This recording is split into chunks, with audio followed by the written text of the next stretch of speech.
Education Engineering Wing gi Chief Engineer gi Mayumda Sakhangdabasingna bom Pokhaihallamba thogdok Yaningde haiduna Education Engineering Wing gi staff singna Babu Parada laiba Engineering Wing asigi office ta wakat mifam chathakre. Ngasi chathakhiba wakat mifam aduda Education Engineering Wing gi Chief Finance Officer Bachaspati Mayum Sanatombina haikibada Sagalban Nepramanjor mamang laikai da laiba Education Engineering Wing gi Chief Engineer Laisram Sarat Chandra gi Mayumda tha asigi tang ahumgi numidangda Sakhangdabasingna bom Pokhaihallamba thogdok adu condemn tawi. Department amagi miyoi singda aki akhang pirakpa asi laibak thibani. Masina thabak tawba matamda charangnaba pokhalle loinana makhatana asigumba thawong asi chathabiganu haiki. Koi tamo Chief Engineer oina koi departments de lebiriba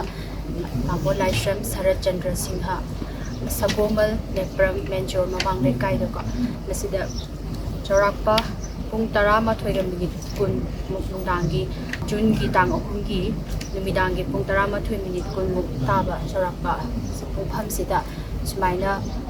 Sakhangdabasingna nana bom thamumdana amiti thamumbada natana pokhai khiba si akhoina happy department gi staff singna dagi as a staff samang na su habidi yam fully condemn tawi sumaina aki akham tawba official department amagi mokok thongba amada sumaina aki akham tujungba kan tawhanbase nungai jade na aina phongdok sabani aduga masi matungda su tawbiro oi haina aina thasai aduga staff sing da su ning leitana kanu thabak su hanbiba aduga aki akhang tujungba sugumba phawanba sida habidi point nungai jade aduga matungda su tawbiro oi haina aina suba mathapsa